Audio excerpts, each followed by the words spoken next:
nag-file sa'yo ng kaso ng defamation na yan ay ang mismong nagsasabi na siya ay na-defame. So sino yon? Si Marcos Jr. Hindi si yung NBI na julul. Nakukunin ka na ng lupa, konti na lang pag ako na naginip at kinuha ka ng lupa. Yari ka. Yun po ang sabi ng lawyer ko. So nag-consult tayo, tapos sabi ko, ayan, kakasuhan naman daw nila ako ng inciting to sedition. So alam na kasi niya kung ano tong mga issue na to. Natatawa na lang siya. Sabi niya sa akin, are you going back home? Are you going back to the Philippines? Sabi niya. Sabi ko, no. Hell no. Sabi niya, so don't worry about it. Sabi niya ganun, huwag ka mag-alala. Sabi niya, kung mag-suicidal ka, pupunta ka sa Pilipinas, sabi niya, yun ang malaking trouble. But sabi niya, kung hindi ka naman pupunta doon, dahil alam naman, tsaka kilala naman sa mundo, na very corrupt talaga yung judicial system, lahat nababayaran. Sabi nga ng lawyer ko, na actually this is another lawyer, hindi siya yung may hawak ng case. Marami akong lawyer. Akala niyo kayo lang may lawyer. Ang sabi niya sa akin, sabi niya, don't worry about it. Sabi niya ng ganon, sabi niya sa akin, wala sa history ng Amerika na ipinagkakanulo nila yung kanilang citizen, lalo na pag ito ay usapin sa protected speech. Sabi niya, don't worry unless na you're going back to the Philippines. Sabi ko, hell no. Okay? So yun ang gusto kong malaman ninyo, mga kababayan. So pwedeng mag-file ng case, si NBI Santiago Julul. Pwedeng mag-file ng case kahit trillion cases pa yan. Ginawa na po nila yan eh. Ginawa na ni Anthony Taberna na nag-fabricate ng address sa akin. Ginawa na ni Quinones, ginawa na ni Ko, ewan ko lang si Langka, di ba? Si Robles, di ba? Ginawa na nila yon. Ha? Bago pa kayo ng bago. Marlica, ngiwi. Ngayon, nanibago lang kayo. Hindi po ngayon lang hindi lang ngayong linggo o nakarang linggo, nagsabi sila, napapailan ako ng case. Yes!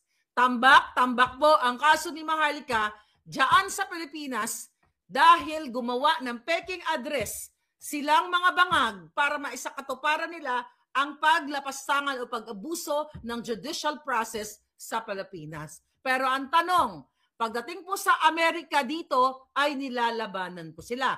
Ulitin ko po, 4 na kaso, 1 dismissed with prejudice. Ang 3 ay nilalabanan pa natin. So pag nagkataon, pag nag-file si Bangag, pang-5 na, haharapin ko siya dito sa Korte ng California.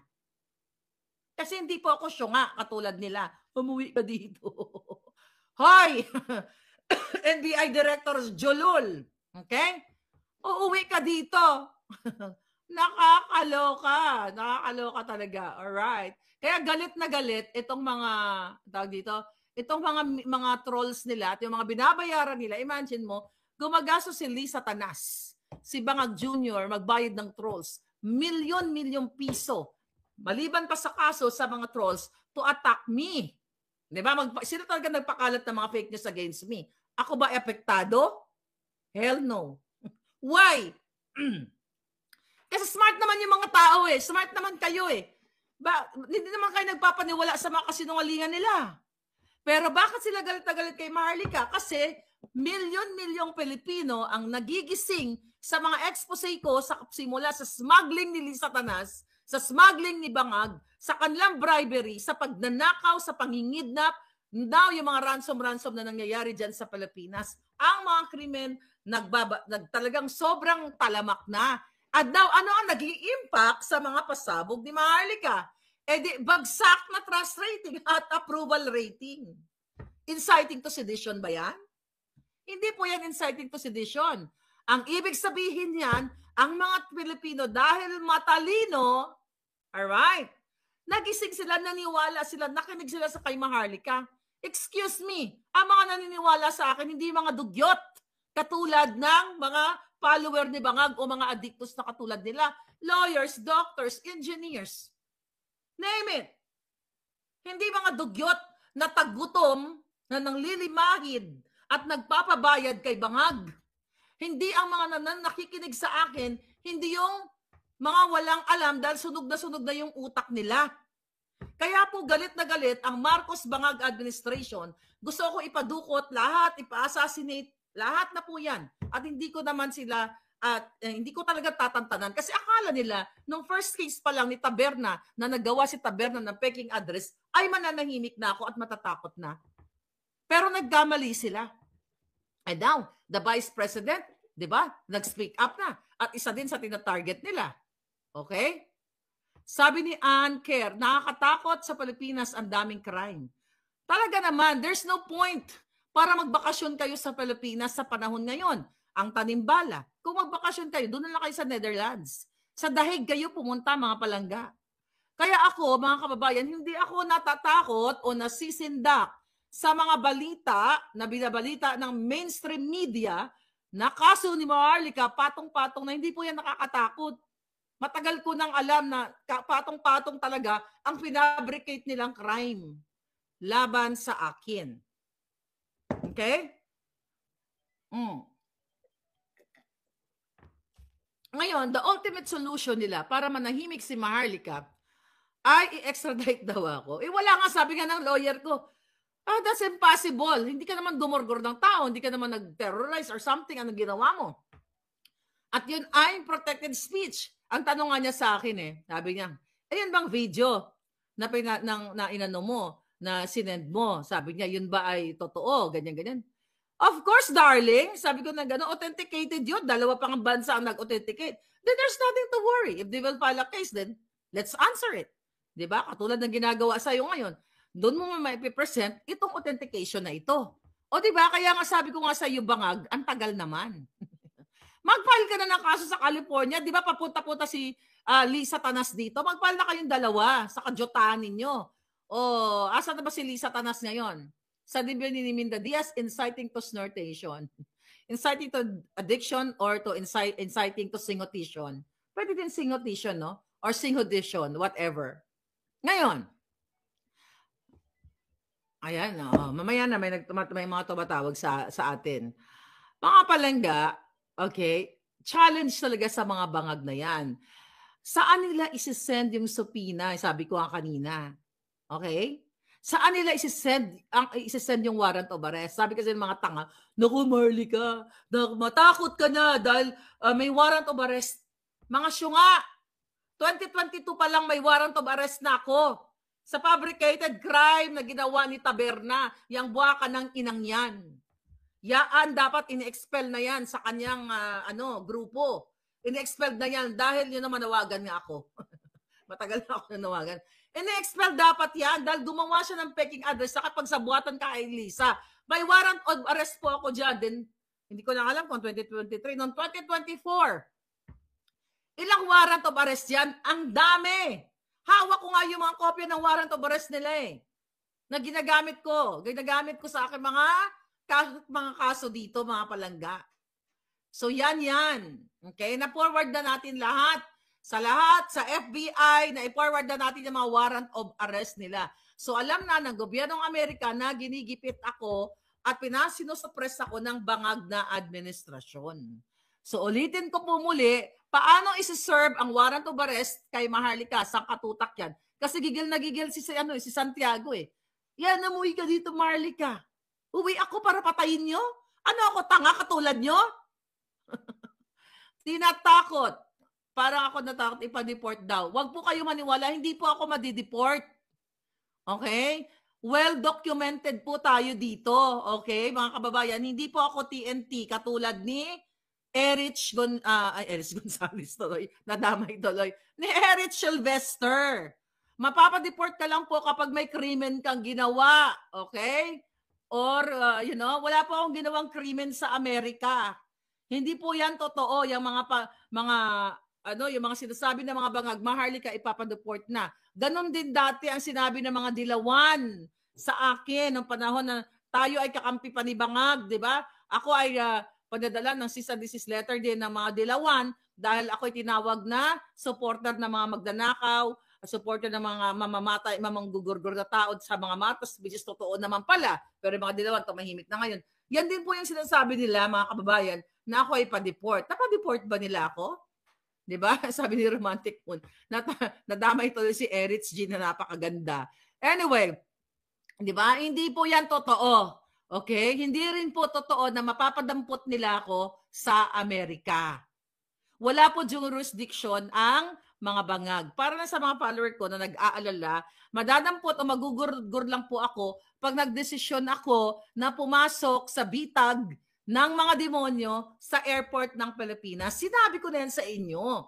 Gawa talaga ni Lisa Tanas yan. Kaya po sila nag-fabricate ng address para mailagay nila, magawa nilang legal yung mga illegal na ginawa nilang pag-fabricate ng crime. Siyempre, papel-papel lang yan eh. Di ba? Oh. Sabi ni Plasticada, US citizen ka na, paano kanila mapapadeport? Yun na nga, mga kababayan. Kaya sila galit na galit kasi hindi nila kayang patahimikin yung bunganga ko na si Marcos ay isang addictus benedictus. Nakikita niyo ba yung kanyang gilagid ay dumudugo na? Ha? Oh, yung dumudugo niyang gilagid, yan ay manifestation na siya ay bangag na bangag. Kaya nga yung asawa dyan ng namatay na kaibigan ni Bangag. Okay? Baka naman Miss Universe. Baka pwede mo namang isiwalat sa taong bayan dahil ikaw ay may title na parang advocacy for humanitarian advocacy. Humanitarian ba? Okay, kung may alam ka at ibinilin sa'yo dahil ayon sa akin panaginip, ay binigyan mo ako pinakuha mo sa akin yung video at ang folder pinahawa, binigay mo sa akin, kung yun ay nagmamanifest sa katotohanan, sabihin mo na.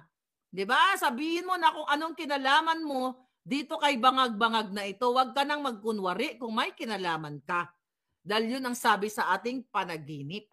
Mga kababayan, okay, ulit-ulitin ko po, yung warrant of arrest, yung subpoena na gawa-gawa dahil sa pamamagitan ng peking address na ginawa ng NBI, ng mga tiwali dyan, pakisabuatan ni Lisa Tanas, wala po yung visa dito sa Amerika. Yan po ang katotohanan. At hindi po nila ako mapapa-extradite dahil wala po akong krimen na ginawa na gumurgor ng tao katulad ng paggurgor nila kay Percy Lapid. Okay, wala po akong ginurgor. Hindi po ako mapa-extradite dahil protected speech po ang pinagngangawa natin dito at yan dapat ang nire-report ng mainstream media ang mga syunga. Report kayo ng report, hindi nyo ini-educate ang inyong mga tagapakinig. Well, kukunti na lang yan. The reason why, kaya galit na galit sila sa mga vloggers like me, kasi mas maraming naniniwala, mas maraming nakikinig sa isang vlogger na katulad ko dahil binibigyan natin kayo ng tamang impormasyon. Hindi po yan inuulat ng media na tinatakot kayo, Claire Contreras, Maharlika, patong-patong ang kaso, nahaharap sa ganitong kaso, mayroong warrant of arrest. Nakalimutan nilang i-educate kayo na hindi po maa-apply ang warrant of arrest dito sa Amerika at hindi po ako ma-extradite, mga kababayan, dahil protektado po ng freedom of speech ang aking ginawa na pagpapakita ng video ni Bangag. Yan ang katotohanan ng ginagawa nila ay political persecution. Ulitin natin, naririnig nyo na yung kay Smoke Sari Rocky, kapag political in nature ang ginagawa, okay, ng mga bangag. Alright? I mean, well, politically tagag na. I mean, yung mga pinagsasabi ko dito, mga kababayan, na patungkol sa mga bangag kay Marcos Jr., ang aking pananalita, ang aking opinion, ang aking mga expose na, yun na nga, political in nature, hindi po yan pang extradition treaty. Dahil hindi po ako gumurgor ng buhay at hindi rin po ako nag-fabricate ng video-video na yan taliwas sa sinabi ni Santiago. Kasi bago po natin ipinalabas ang video ni Bangag na sumisingot-singot, ay authenticated na yan, mga palangga. At ang US Court, tandaan ninyo, okay, dito sa Amerika ay malupit, matindi ang protection sa free speech o sa right ng mga Amerikano o yung tinatawag na naririnig nyo na First Amendment. Okay. Kahit gaano katindi, kahit murahin ko pa, minumura ko na nga yung mga buwaka ng ina, hindi po yan pwedeng ipagkanulo ng bansang Amerika ang kanilang citizen dahil ito ay politically persecuted ng mga bangag.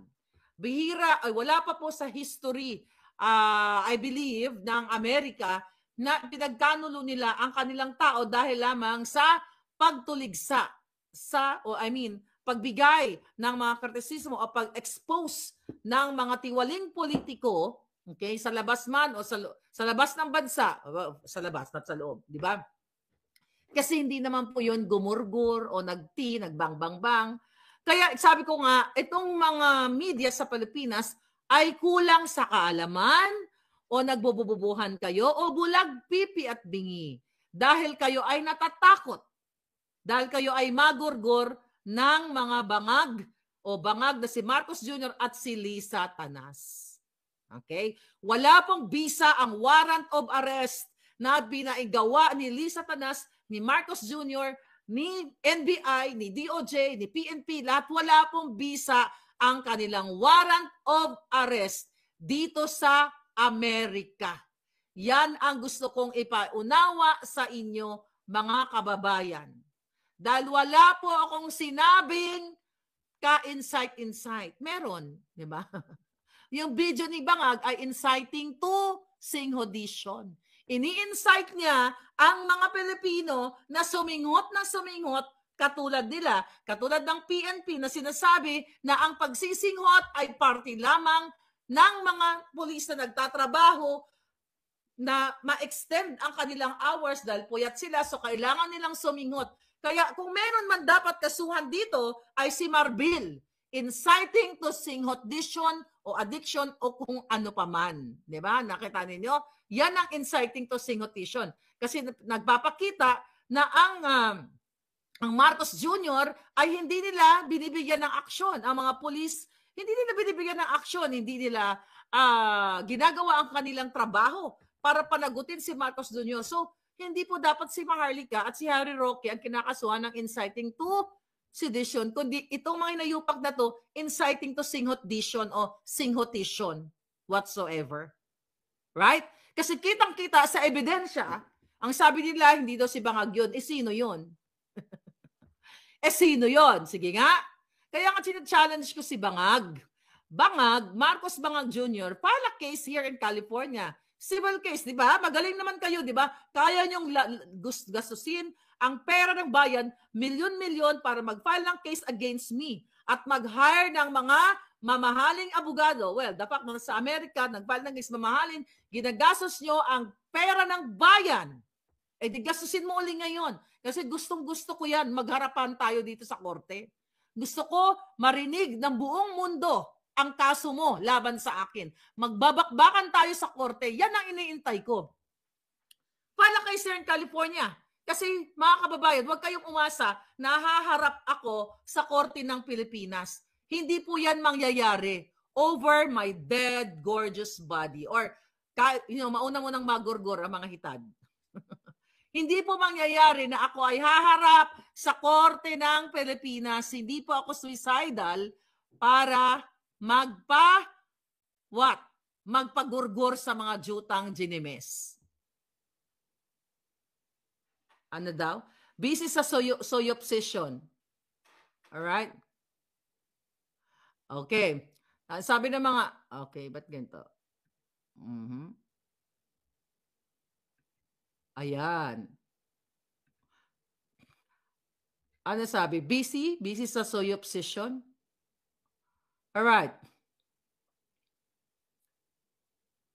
Sabi ni John Pantoja, sa totoo lang, sa buong mundo ngayon na ako nakakinig na okay tumira ang pulis. Ha, para mag-extend ng hours. Ayun na nga, mga palangga. Alright.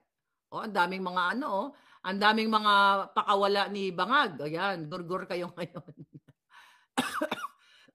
Gurgur ang mga hitad. So, mga kababayan, walang dapat walang dapat ika-worry. Kaya kaya galit na galit sila ngayon. Tingnan niyo nangyayari. Bagsak ang approval and trust rating ni Bangag. At sa ganyang approval at trust rating, dapat wala na si Bangag sa posisyon niya. Ibig sabihin, ang mga tao ay sukang-suka na sa kanya. Di ba?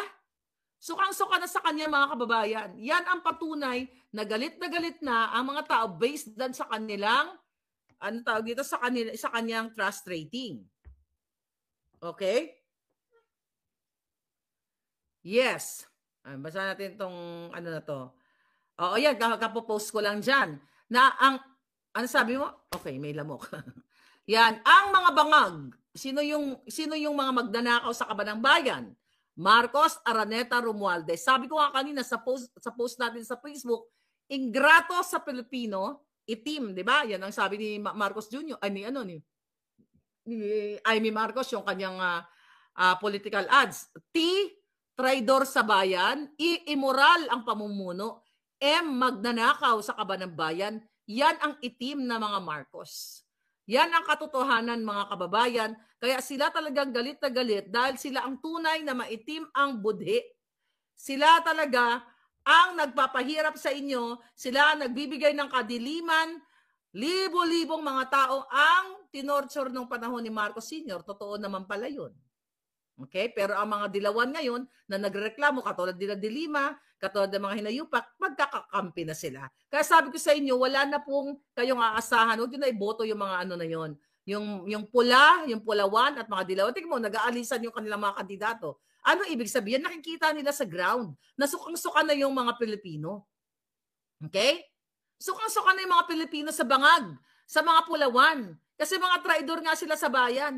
Habang kayo ay naghihirap sa gutom, sa krimen, lahat, ang mga bangag ay patuloy na nagpipiesta sa pera ng bayan. Sili Satanas, nag-enjoy sa mga parties, kaya ito yung na-hold for questioning dito sa Amerika dahil ang kanyang entourage ay allegedly ay wala pa, under investigation pa rin eh. Yun sa mga nagtatanong sa akin, hindi pa nag-inquire uli ako sa Beverly Hills Police. Immoral, okay? Ang bangag na administrasyon dahil wala po silang puso, kundi sila ay mga pusong itim. Hindi ba nakikita? Krimen, ang taas ng bilihin, lahat wala, takot-takutan, itong mga medyang mga duwag, okay? Takot-takutan, kailan kayo makakalaya? Diba? Ano ngayon? Sabi ko nga, Sabado de Gloria. May pag-asa pa ba ang Pilipinas? Tingin nyo? May pag-asa pa ba? I don't think na wala kayong pag-asa. May pag-asa kayo hanggat kayo ay naninindigan. Okay. Sabi ni Palangga, simple lang naman. Kung di totoo yan ang video, di patunayan, magpa-hair follicle, ilabas nyo si Satanas. Sila yung magnanakaw na sa lahid. Yun na nga eh. Alam nyo, napakadali lang. Kung kaya ni Bangag Jr. mag-present ng hair follicle noong panahon ng eleksyon na pasekreto siyang pumunta sa St. Luke's at nakita nyo naman na yung mga doktor na tinanong doon during PIDEA leaks, nagtitwist sa kanilang mga bibig sa mga kanilang mga pagsisinungaling doon, di ba? Natakal natin yon, yung questionable mismo ang hair follicle, it's not hair follicle, ang pulburon test ni Bangag, di ba? Nung PIDEA leaks hearing, nung first quarter of the year, 2024. Napakadali lang sagutin. Para kung totoong kami ay fake news. Di ba lalo siyang mamahalin ng taong bayan? At magagalit kayo sa akin, nagpa-hair follicle si Marcos Jr. Headline yan. Siya ay negative. Pero syempre, wag doon sa institusyon na nababayaran. Sa labas siya ng bansa magpa-hair follicle. Dito, sa Amerika. Ayaw mo nun? Marcos Jr. nagpa-hair follicle sa Hollywood. Di ba mahilig kayo sa ganyan? O Marcos Jr. nagpa-hair follicle test sa Beverly Hills. O di ba pag-uusapan siya ng buong Pilipinas, ng buong mundo? Oh wow, si Marcos Jr. is negative. Pero kung sa Pilipinas siya magpa-hair follicle test ng pasikreto, natural negative talaga yon. Ipakita niya live. Right? Ipakita niya na live na siya ay negative. They don't have remorse to what's been happening in the country. Sabi ni, yes, nawala na si Palangga. Oo. Grabe, sabi ni, yan. Itim, instilling truth is maharlika, sabi ni Dead Scorpion. Kausap ko kahapon, 4 na miyembro ng PSC, Presidential Security Command. Sabi nga nila, mas maganda pa nung panahon ni PRRD. Sabi ni Choose One. Totoo naman mga Palangga. Sabi ni Chel Marie, dapat Marlica nag-email ka sa INC Central Office, Diliman, Quezon City para matanggal si Taberna. Alam mo, hindi ko na kailangan mag-email sa kanila. For sure, may mga miyembro sila, naririnig ako. 'Di ba? Dapat nga expelled na nila. Kasi nakakasira po yan, no?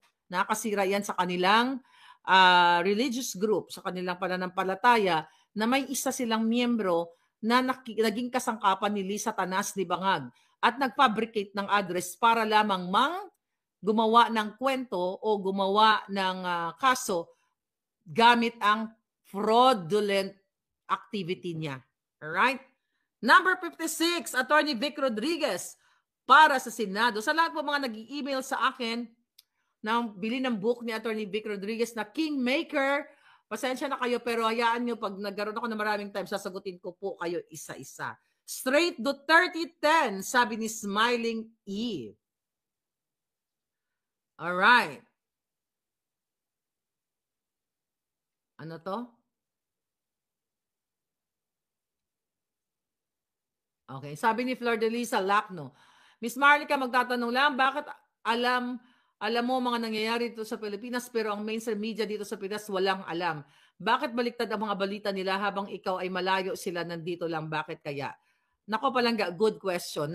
It's either nasupalpalan ang kanilang mga bunganga o takot sila or sila ay kasabwat dahil ang kanilang mga broadcasting company o kanilang institusyon ay nakikinabang sa negosyo o natatakot kay Lisa Tanas o Bangag o tanggalin ang kanilang mga prangkisa.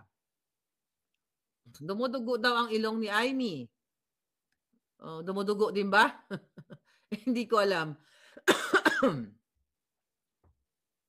Sabi ni True Scope, I notify we are now experiencing an official martial law.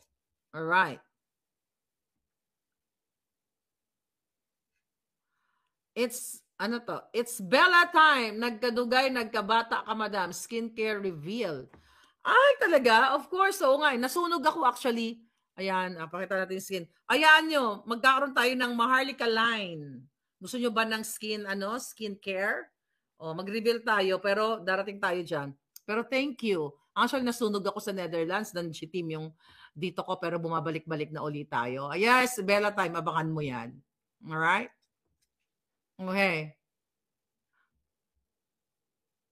Sabi ni Palangga, Ma, bakit di mo binabanatan si Lisa Tanas na nangyari dyan sa bakuran nyo? Napabayaan mo lang si Dean Chase na bumanat kay Lisa Tanas. Hindi ko po pinababayaan. Hindi ko binabanatan si Lisa Tanas. Kulang pa ba yung araw-araw? Actually, magkikita kami ni Dean Chase. Meron ni-request ako sa Beverly Hills Police Department. So, meron akong ginagawang hakbang. At I'm gonna meet Dean Chase very soon. Ang usap na kami, naging busy lang talaga ako. Vegas, di ba, kung saan-saan ako nakakarating. Dapat magkita kami last week, 2 weeks ago pa, kaso hindi natuloy. Hindi ko yun.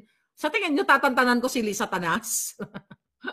Bangag-bangag, giwi-giwi, butod-butod. Sabi ni Tim Kruger, hindi po natin siya tatantanan. Okay?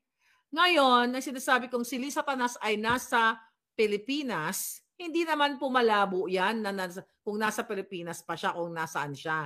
Di ba sinabi ko yan sa inyo na meron siyang extended immunity. Naalala niyo yung vlog ko? Extended immunity. March 8 pa nangyari yun. Okay? March 8. Ngayon, kung ano man ang ginawa niya, kaya nga ako, hanggat hindi ko hawak, yung mga dapat kong i-inform sa inyo, ay, si Dean, meron din siya sariling investigation, kaya nga magkikita kami. Pero ako, nag-request din ako sa Beverly Hills Police Department. Ayan. So, yun yung Tita Fanny. Ayan, nanonood siya ngayon. Tita Fanny, how are you? Dati, sabi ni Jay on the go, dati galit na galit ako kay Maharlika kasi tinitira niya si PBBM. Pero ngayon, tuwang-tuwa na ako, lalo na pag sinasabi niya Lisa Tanas at Addictus mga julol watching from Saudi Arabia. Yes, yeah, understandable palangga, di ba? Kahit naman din ako noon. Si Claire niya natatakot mawala si BBM sa pwesto, malamang magiging notaryo girl sa LTO, sabi ni Kent Sabayan.